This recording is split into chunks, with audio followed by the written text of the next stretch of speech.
Louis, The Man, The Legend. J'aimerais ça d'abord que tu commences par te présenter pour les rares personnes qui ne te connaissent pas encore. Donc, Et qu'est-ce que tu fais dans la vie? T'as quel âge? super, ben écoute, je me présente, je m'appelle Louis Rasco, je suis entraîneur, je suis reconnu sur les réseaux sociaux pour motiver les gens à s'entraîner de manière très polarisante, très intense. Et puis, c'est ça, j'ai 20 ans, en fait. Je vais avoir 21 la semaine prochaine. Alors, voilà. Puis pourquoi un gars comme toi, ça décide de s'inscrire à un programme comme Évolution Alpha? Parce que je crois que si tu t'aimes réellement, si tu te respectes réellement, je crois qu'on doit s'investir, on doit investir en nous-mêmes. Puis, peu importe que tu aies 20 ans, 30 ans, 40 ans, 50 ans, je crois que on est toujours en quête de quelqu'un qu'on veut devenir pour toujours se rapprocher de la meilleure version de nous-mêmes. Je crois qu'on est toujours on ne peut jamais être des 10 sur 10, mais on va tout faire pour s'y rapprocher. Puis je crois que justement, de s'investir dans un tel programme comme entrepreneur, c'est vraiment c'est une belle opportunité en fait pour n'importe qui. Puis un programme comme ça, parce qu'évidemment, des programmes de coaching, des coachs, tu sais, il y en a à toutes les sauces. Il y en a, tu sais, t'es coach, je suis coach, on a chacun nos domaines d'expertise, nos clientèles cibles et tout ça. Mais moi, je considère que ce qu'on fait à travers Evolution Alpha, c'est vraiment une expérience transformatrice. Fait que, tu sais, c'est pas comme une formation passive que tu écoutes de temps en temps. Tu sais, c'est vraiment comme on bâtit un momentum en équipe, en groupe, on se challenge, on reste engagé. Fait que, tu sais, parle-moi un peu, entre autres, dans le programme, il y a quelque chose qu'on a fait tous les matins, hein, en équipe. Fait que parle-moi un peu de ça, puis de l'incidence que ça a eu sur toi, là, au niveau discipline, mindset et tout ça. Cool, parfait. Ben, dans le fond, justement, le matin, ce qu'on devait faire, c'était le morning magic. Donc, on devait faire des push-ups, on devait faire des redressements assis, la planche, des squats, des chin-ups, puis juste pour activer le corps, puis juste déterminer, en fait, quand tu te lèves de ton lit, puis tu décides de choisir, OK, aujourd'hui, je vais être un winner. Aujourd'hui, je vais être en contrôle de mes choix. Puis tu débutes avec justement cette méthode-là, je te dirais, pour activer ton corps et ton mental. Je trouve, en fait, ça m'a apporté, dans le fond, c'est sûr, mes push-ups, maintenant, c'est rendu beaucoup plus facile qu'avant. Ça, c'est bien aussi. Mais pas juste par rapport physique, mais juste par rapport à la discipline au niveau mental. Ça n'a rien à voir commencer ta journée. Moi, j'avais tendance à snoozer, puis je me sentais imposteur, en plus de dire ça à mes clients, d'arrêter de snoozer quand moi-même ça m'arrivait.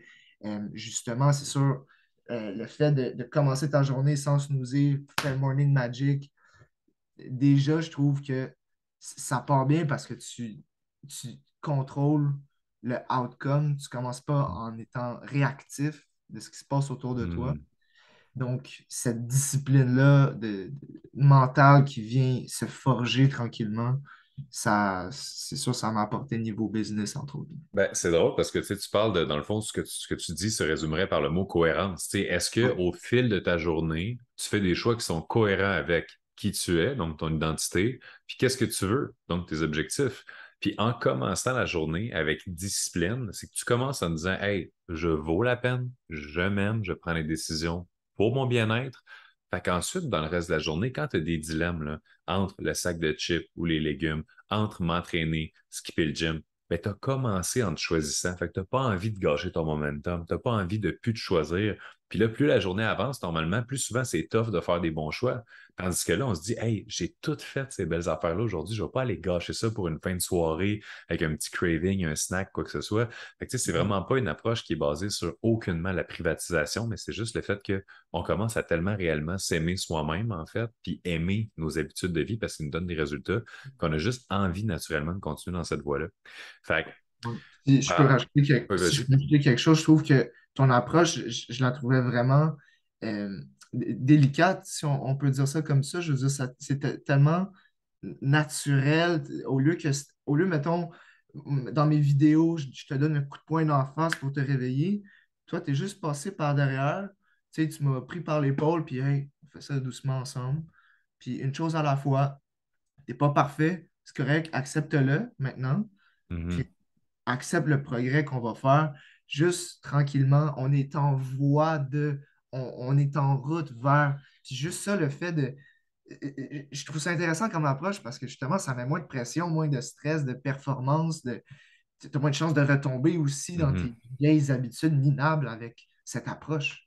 Ben, c'est extrêmement intéressant parce que justement, tu sais, on parlait dès la semaine 1 du coaching des concepts de plus en plus, mieux en mieux.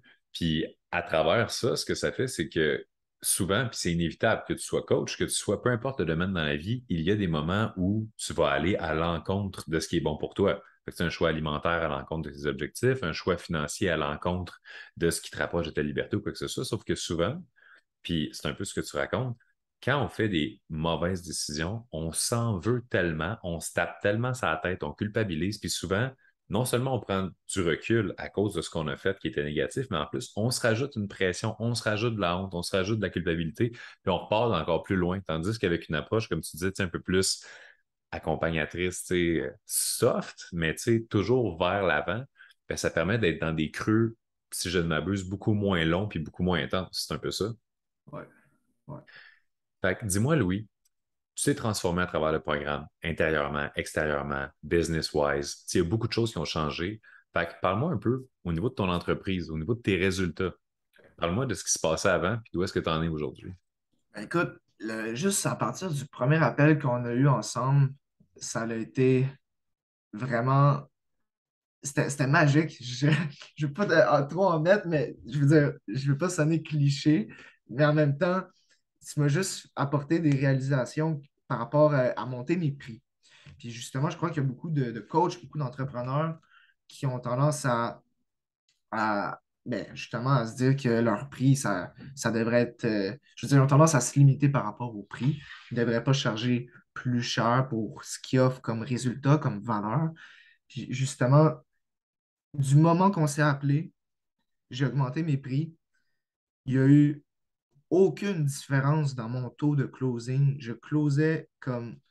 À un moment donné, écoute, j'en ai eu comme 3 4 5 back-à-back. Puis je suis comme, ben, voyons donc, pourquoi j'ai pas fait ça plus tôt, là? Je veux dire, c'était juste, aïe, ok, quand même, ça fonctionne. Puis justement, ça, c'était début juin, Mhm. début juin. Et puis là, au moment qu'on se parle, on est mi-octobre, fin octobre. Et puis, je veux dire, j'ai réalisé mon objectif financier à la fin de l'été. J'avais dit comme quoi je voulais réaliser 25 000 par mois de revenus bruts de vente. Puis, j'ai réussi, Caroline, ça a Avant même la fin de l'année. avant même, ouais, ouais. Puis Hmm. c'était le début à ce moment-là. Ça commençait presque la cohorte. Mhm. Justement, je venais de réaliser mon objectif avant même d'embarquer.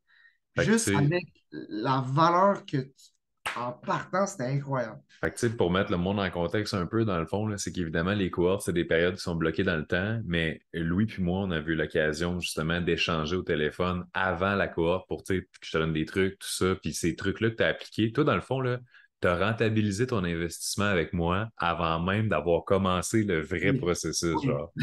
Fait que, Clairement.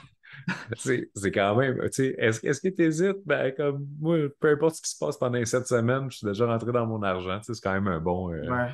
Ah ouais. Puis en plus, à ce moment-là, euh, qu'on s'était parlé au téléphone, j'avais pris, juste après 2 semaines, j'étais parti à Los Angeles, Californie. Californie.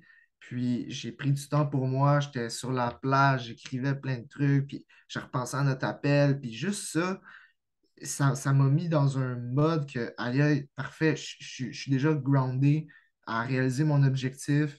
J'ai réalisé ça niveau business en tant que tel.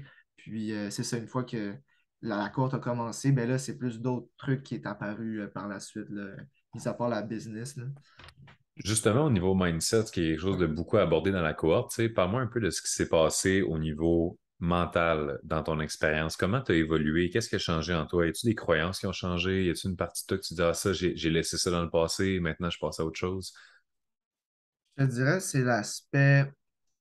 Euh, il y a l'aspect croyance dans tout ça. On n'est pas conscient de certaines croyances qui nous limitent, jusqu'à temps que quelqu'un nous dit que non, OK, c'est pour ça, ça te limite. Je veux dire, on n'est pas conscient. Exemple, l'argent ne pousse pas des arbres, mais quelle phrase qui sert à absolument rien de pauvre. Puis quand on parlait justement, mettons, des personnes qui nous donnaient certaines croyances, puis on fait juste la partager sur le groupe Facebook, puis on regarde les autres, ça ressemble à quoi, on réalise que, ouais, OK, ça n'a pas de sens au final. C'est pas fondé, c'est complètement irrationnel, ça vient de loin, puis on ne s'est Mhm. jamais posé la question. Donc, par rapport aux croyances, certaines croyances limitantes, entre autres, en général, j'en ai pas une précise à donner, mais le fait de voir, de lire ce que les autres euh, vivent aussi, justement, c'est ça le pouvoir de la cohorte, c'est qu'on peut regarder les autres un peu, leur struggle, puis ça nous permet de mieux comprendre, tu sais, d'un œil Mhm. extérieur. Parce que c'est Donc, toutes des personnes d'entrepreneurs qui ont des réalités, tu sais, qui sont différentes, mais en même temps qui ont les mêmes défis en quelque sorte, tu sais, des défis de exact. business, des défis au niveau des employés, de la famille, l'équilibre, tu sais, rester en santé à travers ça. Fait que, ouais, ben, c'était vraiment extrêmement intéressant de pouvoir tous interagir ensemble par rapport à ça. Oui, c'est ça. Puis par rapport au mindset, je veux dire, une autre chose, c'est la cohérence. C'est quelque chose que tu véhicules beaucoup. Tu en parlais souvent, la cohérence avec nous-mêmes, la cohérence. Puis au début, je suis comme, OK, ouais, la cohérence, mais je comprends le principe, mais comme, je sais pas. On va voir ce que ça donne. Puis juste, c'est venu naturellement avec la cohorte. Je me suis pas levé un matin, puis wow, épiphanie, j'ai compris, blablabla. Ça m'est pas arrivé. Il y a certaines personnes que c'est arrivé dans le programme, mais dans mon cas, c'était pas ça. Ça s'est fait graduellement. Puis, justement, comme hier, j'étais avec une bande d'amis, avec une gang. Je veux dire, je suis encore plus, je suis quelqu'un socialement, j'ai pas la difficulté à m'intégrer dans un groupe, loin de ça, mais j'ai vraiment senti un aspect de, tu sais, des fois, on a tendance à se remettre en question des choses que, ah, pourquoi j'ai dit ça? Ah, j'ai eu l'air cave quand j'ai dit ça. Ou telle affaire de, ah, dis pas ça, blablabla. Là, c'était sans filtre. Ben, sans filtre. Il y a certaines limites, évidemment, mais je veux dire, Tu c'est pouvais te ça, c'était permettre ça. d'être toi à 100%. Encore plus. Hmm. C'est ça que je comprends, c'est la cohérence, c'est de ne pas avoir peur de ce que les autres pensent, puis d'être all-in avec nous-mêmes, d'embrasser qui on est, puis pas avoir peur du jugement des autres. Pour moi, c'est ça que ça signifie aujourd'hui, la cohérence. Fait que c'est une liberté d'être. Il n'y a pas plus de liberté que ça. Ouais. C'est magnifique parce qu'ultimement, c'est ça, tu sais, ceux qui win la game of life, tu sais, c'est pas ceux qui sont les plus en shape, c'est pas ceux qui font le plus d'argent, pas ceux qui sont les plus populaires, qui ont le plus de followers. C'est les gens qui sont le plus comme j'aime ma vie puis je suis fier de qui je suis. Tu te sens tellement invincible, je veux dire, Exactement. Superman. Fait que ce feeling d'invincibilité, des transformations mentales, physiques, transformations financières, pour toi, je pense que ça a été une expérience complète. Qu'est-ce que tu dirais comme mot de la fin à quelqu'un qui se dit peut-être, ouais, mais moi, ça peut-tu vraiment m'aider? Ou genre, je sais pas, j'hésite à m'inscrire. Qu'est-ce que tu dirais à quelqu'un qui hésite pour lui montrer que c'est peut-être la bonne décision pour lui? Je te dirais que 75%, 60% dans ce coin-là des résultats qui est arrivé pour moi, c'était réglé avant même que la cohorte débute. Donc, c'est juste pour te montrer, si tu écoutes cette vidéo-là et tu hésites, juste prendre un appel. Parce que juste dans cet appel-là, à quel point tu as de la valeur là-dedans, comme moi, c'est juste ça que j'ai trouvé incroyable. Ça m'est jamais arrivé avant, quelque chose comme ça. Puis à quel point c'était puissant.